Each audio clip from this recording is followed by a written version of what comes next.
Fluted panel का जो हमने इस्तेमाल किया है वो इस आर्च के अंदर किया है।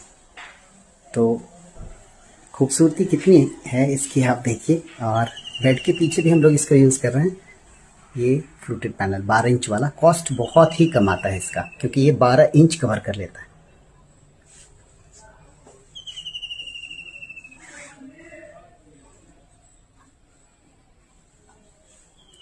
अभी पूरा हमने तैयार नहीं किया है, अभी ब्लाइंड्स वगैरह लगना बाकी है। ये ग्रे कलर का, कॉस्ट कम क्यों? क्योंकि ये 12 इंच कवर करता है। ये पूरा टीवी वाली वॉल पे हमने लगाया इसको। और ये अभी यहाँ कर्टन लगना बाकी है, ब्लाइंड्स भी लगना बाकी है। थोड़ा थोड़ा इमेज किया जा सकता है, ऐसा लगेगा ये फ्लूटेड पैनल है।